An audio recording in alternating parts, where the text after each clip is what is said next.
Hello guys, welcome back to my new video. I hope आप सब अच्छे होंगे, स्वस्थ होंगे, अपने अपने घरों में मस्त होंगे। मैं भी बहुत अच्छी हूँ। तो आज का ब्लॉग है, आज विपुतरणी पूजा है गाइस। तो आज हमारे यहाँ बहुत अच्छे से पूजा होती है। माँ दुर्गा, माँ काली, जो भी माँ देवी हैं सबकी पूजा होती है। बट एक्चुअली इस पूजा को विपुतरणी पूजा बोला जाता है। विपत्ति से बचाने के लिए ये पूजा किया जाता है। तो उसी के लिए आज हम ये अपना गेटअप किए हैं, रेडी हुए हैं, साड़ी उड़ी पहने हैं और काफ़ी अच्छे से थोड़ा रेडी हुए हैं। और अभी जा रहे हैं मंदिर, वहीं पे पूजा होगी। हम लोग को प्रसाद भी वहीं से मिलेगा। हम लोग क्या करते हैं ना फ्रेंड्स, वहाँ पे पैसा दे देते हैं। पैसा देने के बाद हमें प्रसाद मार्केट से खरीदने की ज़रूरत नहीं पड़ती है। हमें सारा का सारा प्रसाद सब कुछ वहीं पे मिल जाता है। बस हमें जाना पड़ता है, वहाँ पे प्रसाद लेना पड़ता है टोकन दे करके। उसके बाद फिर हमारा वहाँ पर प्रसाद का पूजा करवाते हैं पंडित जी, और हमें पुष्पांजलि करवाना पड़ता है, देना पड़ता है। हम पुष्पांजलि दे करके फिर अपना अपना प्रसाद ले लेते हैं। फिर एक दूसरे को एक लाल धागा होता है जो आप लोग आगे ब्लॉग में देखिएगा, तो वो सब बांधते होते हैं। उसके बाद फिर हमारा पूजा वहाँ पर होता है कंप्लीट। और चलिए जुड़े रहिए ब्लॉग में। मैंने बहुत कुछ पहले ही बता दिया, बट आप लोग देखेंगे तो बहुत ज़्यादा अच्छा लगेगा। सामने से दीदी आ रही है। वो भी हाँ लिए हैं। लेट हो रहा है, सोच रहे टाइम से थोड़ा, ऐसे 11:30 बजे टाइम देता है, पर थोड़ा जल्दी जाना ही ठीक है, क्योंकि ऑलरेडी बहुत ज़्यादा वहाँ पर भीड़ हो जाता है।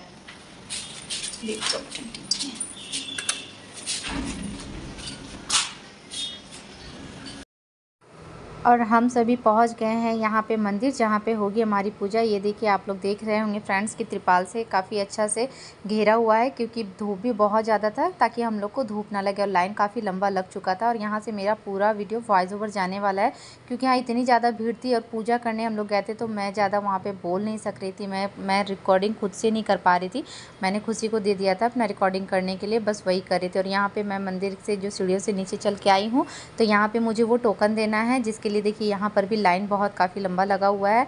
यहाँ पे हम लोग टोकन देंगे, और आप लोग देख सक रहे होंगे यहाँ पे प्रसाद देख लीजिए कितना लंबा सा लाइन है। एक एक कदम हम लोग को आगे की ओर जाना पड़ रहा है। एक्चुअली यहाँ पर लेट इसलिए होता है ना, क्योंकि यहाँ पर प्रसाद में हम लोग को पूड़ियाँ मिलती है, जिसे हमारे बंगाल में लूची बोला जाता है। तो वो छान करके आने में काफ़ी ज़्यादा लेट हो रहा था, जिससे कि हम लोग को यहाँ पर और ज़्यादा वेट करना पड़ा।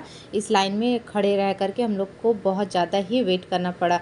मुझे तो बहुत ज़्यादा वेट करना पड़ा। आप देख रहे होंगे अंदर में एक भैया है, एक दीदी है, तो वो लोग टोकन को वो देखती है, फिर मिलाती है, नंबर मिलाती है, नाम मिलाती है कि हाँ ये वही इंसान का है कि नहीं। क्योंकि कई बार क्या होता है ना फ्रेंड्स, बहुत कोई ऐसा क्यों करते मुझे समझ में नहीं आता है, पर बहुत कोई ऐसा करते हैं कि दूसरे का प्रसाद लेकर के चले जाते हैं और बोलते हैं कि ये मेरा प्रसाद है। तो इसलिए यहाँ पे ये सिस्टम जो किया गया ना, ये बहुत ही अच्छा तरीके से किया गया है कि आपका टोकन है भाई, आपके टोकन के पीछे नाम लिखा हुआ है, आपका जो नंबर है वो वहाँ पर रजिस्टर किया हुआ है, और सेम टू सेम वो मिलाते हैं। उसके बाद फिर वो आपको प्रसाद देते हैं। ऐसा नहीं कि आपका प्रसाद कोई और लेके चला गया, फिर आप जब लेने आए तो आपको बोला जा रहा है कि नहीं आपका प्रसाद तो हो गया है। तो इसलिए ये सारा सिस्टम यहाँ पर किया गया। और हम लोग देखिए यहाँ प्रसाद लेकर के डायरेक्ट ऊपर आ चुके हैं। और यहाँ पर भी एक प्रोसेस करना पड़ता है। यहाँ पर जैसे देख रहे होंगे, मैं यहाँ पर खड़ी हूँ और भी सभी कोई टोकरी लेकर के यहाँ पर खड़े हैं प्रसाद का। यहाँ पर क्या होता है ना, यहाँ पर दूसरा टोकन फिर हम लोग को दिया जाता है। एक टोकन हम लोग की टोकरी में चिपकाया जाता है, और एक टोकन हमारे हाथ में दिया जाता है, ताकि जहाँ पर अंदर में जो पूजा होगा, वहाँ पे पूजा होने के बाद ना बहुत सारी टोकरियाँ एक साथ इकट्ठे हो जाती है, तो जिसको खोजने में इंसान को बहुत ज़्यादा प्रॉब्लम होगी। और यहाँ पर भी वही सेम केस होगा कि आपके प्रसाद को कोई और लेके चला जाएगा, वो कोई और लेके ना जा सके, इसलिए यहाँ टोकरी में एक टोकन चिपकाया जाता है, और आपके हाथ में सेम नंबर का एक टोकन, वही टोकन दे दिया जाएगा, जो कि आपको बोला जाएगा कि आप अपना टोकन, वो नंबर जो है वो आप देख करके ले सकते हैं। वहाँ पर आदमी, अंकल लोग, भैया लोग सभी को रहते हैं, वो आपका टोकन से नंबर जो रहता है देख करके खोज के दे देंगे। पर फिर भी हम लोग को भी यही कोशिश करना चाहिए कि सारा चीज़ उन लोग पे ना छोड़े, क्योंकि इतना सारा वहाँ टोकरी रहता है, इतना सब लेडीज़ लोग पूजा करती हैं कि भाई संभालना, भीड़ संभालना बहुत मुश्किल हो जाता है। तो हम लोग को भी कुछ कुछ काम खुद ही कर लेना चाहिए। और यहाँ पे देखिए हम लोग माँ के पास जा रहे हैं, काली माँ के पास, और यहीं पे होती है हमारे सबकी पूजा। देखिए यहाँ पर सब कोई अपना अपना प्रसाद पहले अंदर दे चुके हैं टोकरी से। उसके बाद फिर यहाँ पर जितने कोई नीचे बैठे हुए हैं, वो सब कोई पुष्पांजलि के लिए बैठी हुई है। यहाँ पे अब हम लोग का पूजा होगा स्टार्ट। और मैं यहाँ पे टोकरी कब से लेकर के खड़ी हूँ, बोल रही हूँ भैया ले लो ले लो, वो ले ही नहीं रहा। और ये आप यकीन नहीं मानोगे फ्रेंड्स, ये टोकरी इतनी भारी है, क्योंकि इसमें प्रसाद बहुत सारा है। ये टोकरी देखने में आपको लग रही होगी काफ़ी छोटी है, पर इसके अंदर सच में वेट बहुत ज़्यादा था, और प्रसाद भी बहुत ज़्यादा था। मतलब जितना भी फल है, सारा गोटा गोटा फल है। एक अनारस का ही अगर आप गोटा रख लो, तो वो सोच लीजिए भारी हो जाएगा। और प्लस बहुत सारा फल, मिठाई, पूड़ी, हलवा सब कुछ रहता है यहाँ पे प्रसाद में। और हम यहाँ पर बैठे हुए, देखिए मैं यहाँ इधर में बैठी हूँ तो मेरी एक आंटी रहती है, बोलती है कि रीना इधर इस साइड मत बैठो, वो साइड बैठ जाओ, वहाँ पर तुम मतलब माँ की प्रतिमा बहुत अच्छे से देख पाओगी, क्योंकि इधर से अच्छे से चेहरा नहीं दिख रहा था हमारी काली माँ का जो मूर्ति है, उसका चेहरा अच्छे से नहीं दिख रहा था, तो इसलिए आंटी बोलती है कि बेटा इधर आ जाओ। फिर हम लोग उस साइड चल जाते हैं और इधर में देखिए बहुत सारी आंटी लोग पूजा कर रही है, जिनका पूजा ऑलरेडी हो चुका है। वो लोग इन साइड में और भी शिव भगवान है, राम सीता जी यहाँ पर विराजमान है, तो उन सबको वो लोग अगरबत्ती दिखा रही है, पूजा करिए। और हमारा पूजा तो अभी स्टार्ट ही हुआ है, हमारा पूजा अभी शुरू ही हुआ है, तो टाइम तो लगेगा थोड़ा बहुत। और यहाँ पर देखिए हम सब मिलते हैं ना जब एक साथ, तो हम लोग का पूजा में भी थोड़ा सा गप हो जाता है, मतलब बातचीत होना स्टार्ट हो जाता है। तो आंटी बस मुझसे वही सब पूछ रही थी, क्योंकि काफ़ी दिन के बाद हम आंटी से मिले थे अपने, तो बस आंटी से मैं यही बातें कर रही थी, कुछ कुछ अपने घर की, कुछ कुछ उनके घर की।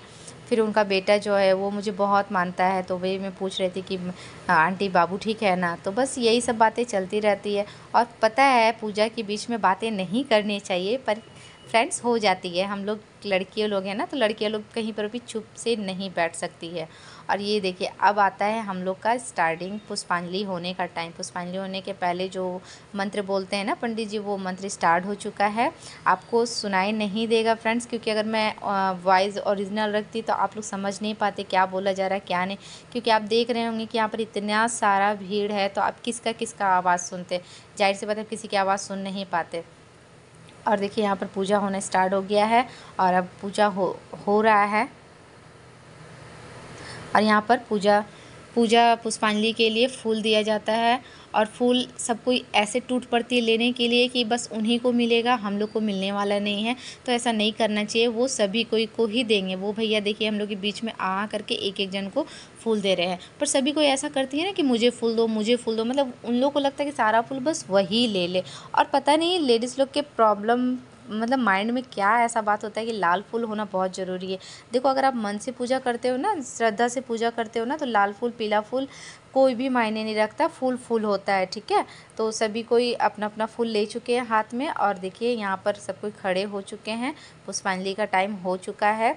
अभी हम लोग मंत्र जो पंडित जी बोल रहे हैं वो बोल करके फिर हम लोग अपना जो हाथ में फूल लिए हैं वो फेंकना नहीं रहता। ये देखो ये अंकल ये टोकरी लाए ना, इसी टोकरी में हम लोग वो सारा का सारा फूल रख देते हैं। उसके बाद फिर वो सारा फूल माँ के चरणों में अर्पित कर दिया जाता है, ताकि एक दूसरे के ऊपर वो फूल ना फेंका जाए, वो फूल ना गिरे, फिर तो आपका पूजा किया वो व्यर्थ हो जाएगा ना। इसलिए वो लोग टोकरी में ही फूल रखा लेते हैं, जो कि ये सिस्टम बहुत ही अच्छा है। और ये सिस्टम मेरे ख्याल से मेरे बंगाल का मैं बात कर रही हूँ, मैं और कहीं की बात नहीं कर पा रही हूँ, क्योंकि मुझे नहीं पता है सबका कहाँ पर कौन सा नियम है, पर मेरे बंगाल में मैं देखती हूँ कि अक्सर ये नियम होता है। उसके बाद फिर हम लोग यहाँ पर हाथ जोड़ करके सभी कोई अपना अपना प्रार्थना मांगते हैं, जो भी हम लोग की विशेष है वो आप मांग सकते हो। माँ तो सबकी सुनती है, माँ काली, माँ दुर्गा, जो भी है, नाम अनेक है पर रूप तो एक ही है। सभी माँ से सभी कोई अपना यही दुआ मांग रहे हैं कि जिनके प्रॉब्लम जो है वो ख़त्म हो जाए, जो भी है वगैरह वगैरह, सभी कोई अपना दुआ यहाँ पर मांग रही है, अपना मन्नत मांग रही है। और फिर हम लोग का पूजा हो जाता है, और फिर हम लोग यहाँ मंदिर, मतलब जो मंदिर है ना माँ का, जहाँ पर प्रतिमा, उसके पीछे से होते हुए हम लोग को वो अपना प्रसाद लेने के लिए जाना पड़ता है। ये देखें यहाँ पर देखिए कितना धक्का मुक्की होता है, इसलिए वो टोकन हम लोग को दिया जाता है। और वो टोकन सेम टोकन वो टोकरी में रहता है और आपके हाथ पे रहता है, कि वो वहाँ पर देखो, हम मैंने बताया था ना कि भैया अंकल लोग रहते हैं, तो उन लोग को भी देखो खोजने में मुश्किल नहीं होती है, क्योंकि सेम टोकन का नंबर जो आपके हाथ में वही टोकरी में लिखा होगा, तो दूसरा कोई लेके जा नहीं सकता है, और वो लोग को भी खोजने में बिल्कुल दिक्कत नहीं होती है। और हम लोग भी देखते हैं कि भाई हम लोग का टोकन है कहाँ। तो यहाँ पर मेरा देखिए प्रसाद मिल चुका है, अब यहाँ प्रसाद लेकर के आएंगे। तो यहाँ पर आने के बाद भी अभी भी अब देखिए यहाँ पर देखिए कितना सारा टोकरी है। ये देखने में आपको उतना ज़्यादा नहीं लग रहा होगा फ्रेंड्स, पर आप यकीन मानिए यहाँ पे बहुत ज़्यादा टोकरी है। और ये सुबह 7 बजे से ये पूजा स्टार्ट हो जाता है, और हमारा पूजा यहाँ पर 12:30 बजे हुआ है, कि हम लोग 11 बजे के लगभग गए थे, तो हम लोग का 12:30 बजे पूजा हो गया। फिर यहाँ पर देखिए यहाँ पर हम लोग तिलक लगाते हैं, तिलक लेने के बाद हम लोग वहाँ पर प्रसाद लेते हैं। प्रसाद लेने के बाद फिर यहाँ पर एक नियम होता है, लाल धागा में घास लगाया जाता है, पता नहीं मतलब दूबी जो बोलते हैं, तो वो नियम होता है, ये हम लोग अपने कलाई में बांधते हैं। तो ये कलाई में बांधने के बाद ही आपका ये पूजा संपन्न होता है, और ये धागा आपको बांध के ही रखना रहता है। जो घास रहता है, दूबी जो जिसको बोलते हैं, वो आप 24 घंटे के बाद विसर्जन कर सकते हैं, मतलब ठंडा कर दीजिएगा, पर वो लाल धागा जो है ना वो आपको हाथ में बांध करके ही रखना पड़ेगा। यहाँ पे देखिए ये भैया जैसे ये दीदी के हाथों में यहाँ पर बांध रहे हैं, तो इसी तरीके से हम लोग सबको यहाँ पर बंधाने के लिए ही लाइन पे खड़े हैं कि हमारा भी बांध दो, हमारा भी बांध दो। 2-3 भैया हैं तो ऐसा नहीं है, सबका जल्दी जल्दी हो जा रहा है, कोई टेंशन नहीं है, यहाँ पे सबका आराम से हो जा रहा है। यहाँ पे देखिए यहाँ पे मेरा नंबर आ गया है, मैं वो थर्ड वाले जो भैया हैं अंकल हैं उनसे मैं बंधा रही हूँ। और इसी तरीके से यहाँ पे सभी लेडीज़ जितनी रहती है सभी को यहाँ पर लाल धागा अपने हाथों में बंधाती है। और ये लाल धागा बांधने के बाद फिर देखिए क्या हो रहा है। और धागा बंधा लेने के बाद मैं अपना प्रसाद का टोकरी उठाती हूँ और भैया चल देती हूँ साइड की तरफ। और हम लोग का यहाँ पे सारा पूजा ख़त्म हो गया है। अब हम लोग अपने घर के लिए रवाना हो रहे हैं और अब घर जा रहे हैं। काफ़ी क्योंकि मैं साड़ी पहन